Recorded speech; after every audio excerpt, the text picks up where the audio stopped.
آئیے کتاب رحمت سورہ الکہف اٹھائیں۔ اللہ تعالیٰ نے ایک واقعہ بیان کیا ہے حضرت موسیٰ اور حضرت خضر علیہ السلام کا، کہ حضرت موسیٰ علیہ السلام عزم مصمم کر کے جب چلے تو اللہ فرماتا ہے کہ ہم نے حضرت موسیٰ علیہ السلام کو جس بندے کی نشانی بتائی تھی وہ بندہ ان کو وہاں مل گیا۔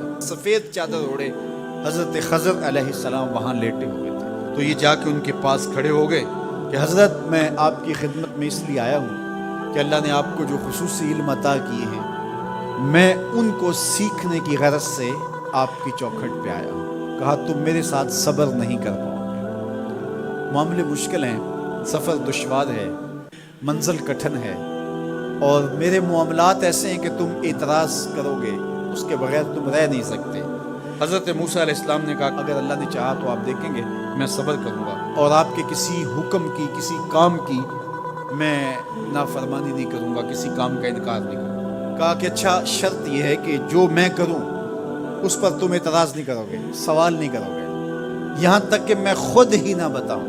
تو کہا کہ یہ شرط ٹھہری، میں کوئی بات نہیں کروں۔ فانطلقا، دونوں چل پڑے، دریا کے پار جانا تھا۔ جو کشتی کا مالک تھا، کشتی بان تھا، وہ حضرت خضر علیہ السلام کو جانتا تھا، تو اس نے کرایہ بھی نہیں لیا، لیکن جب کشتی پر سوار ہوئے تو عصا مار کے حضرت خضر علیہ السلام نے کشتی کا ایک پھٹا توڑ دیا۔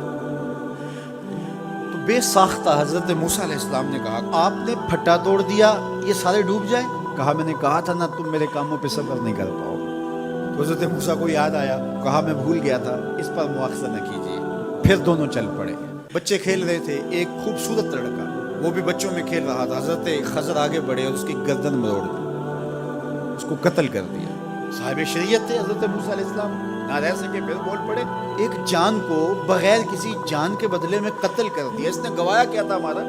آپ نے بہت ہی جو ہے وہ غلط کام کیا، یہ کام اچھا نہیں کیا آپ نے۔ کہا میں نے کہا نہیں تھا کہ تم میرے ساتھ صبر نہیں کر پاؤ۔ کہا ایک موقع اور دے دیجیے، اب اگر میں نے کوئی اعتراض اٹھایا تو پھر دوبارہ مجھے آپ اپنی صحبت میں نہ رکھیے، عذر تمام ہو جائے گا۔ پھر دونوں چل پڑے، یہاں تک کہ ایک بستی میں دونوں آئے تو آپ نے بستی والوں سے کہا کہ ہم مہمان ہیں، آپ ہماری مہمان نوازی کیجیے، کھانا کھلائیے۔ تو انہوں نے انکار کر دیا، کہا کہ ہم تو آپ کو بلایا نہیں ہے، آپ خود آئے، آپ اپنے کھانے کا خود انتظام کیجیے۔ گزر رہے تھے گلی سے تو ایک دیوار گرنا چاہ رہی تھی، تو جلدی سے اس دیوار کو مرمت کر دی۔ کہا حضرت ہم اگر چاہتے تو اس پہ اجر لے سکتے تھے، انہوں نے ہمیں کھانا تک نہیں دیا اور ہم ان کی دیواریں سیدھی کر رہے ہیں۔ کہا اب تمہاری میری جدائی ہو گئی، تم نے یہ بھی اعتراض کر دیا۔ تو انہیں یاد آیا کہ وہ یہ بھی اعتراض ہو گیا۔ اب میں تمہیں بتاتا ہوں کہ یہ 3 کام میں نے کیوں کیے۔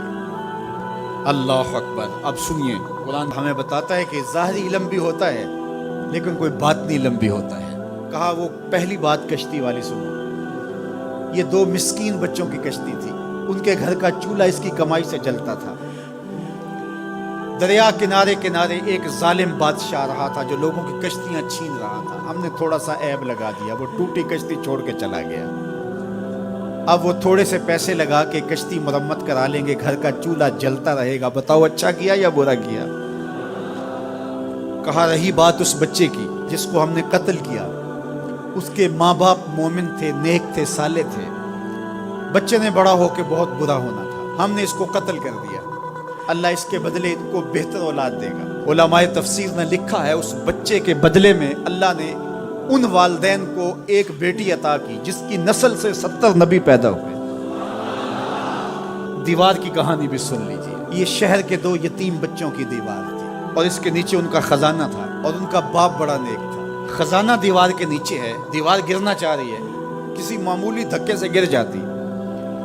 2 ہی صورتیں تھیں، یا وہ بچے خود اپنا خزانہ اٹھا لیتے یا لوگ اٹھا کے لے جاتے۔ لوگ اٹھا کے لے جاتے پھر بھی ہاتھ میں کچھ نہ آیا، اور اگر وہ خود اٹھا لیتے تو بچے ہیں، بچپنے کی وجہ سے وہ اس کو اڑا دیتے۔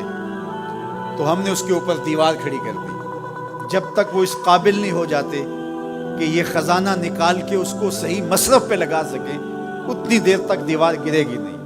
اللہ اکبر۔ وہ کسی وجہ سے دیوار قائم رہے گی، اور جب وہ اس عمر کو پہنچ جائیں گے جس عمر میں وہ اس خزانے کو سنبھال سکیں گے تو پھر دیوار خود بخود گر جائے گی اور یہ خزانہ نکال کر کے اپنے کام پہ لے آئیں گے۔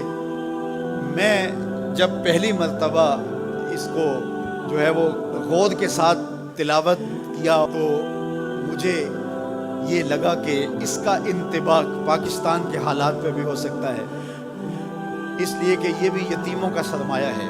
کتنے یتیم روتے بلکتے رہ گئے اور ان کے سر سے جو ہے وہ سائے اٹھ گئے اس وطن کے لیے، لیکن میرے مالک نے اس ملک کے خزانوں پر گہرے پہاڑ اور بڑی بڑی دیواریں کھڑی کر دی ہیں۔ جب تک یہ قوم بلوغت تک نہیں پہنچے گی اتنی دیر تک وہ خزانے ظاہر نہیں ہوں گے، اور جب یہ قوم اپنی بلوغت تک پہنچے گی، شعوری بلوغت، فکری بلوغت، علمی بلوغت، اور رب سے جو وعدہ کیا تھا پاکستان کا مطلب کیا، لا الہ الا اللہ، جب اس بلوغت تک یہ پہنچ جائے گی، اس وعدے کی تکمیل ہوگی، پھر رب دیوار ہٹا دے گا اور پاکستان کو اللہ اتنے خزانے دے گا اور پاکستان ایسا مالا مال ہوگا دنیا دیکھنے آئے گی انشاءاللہ۔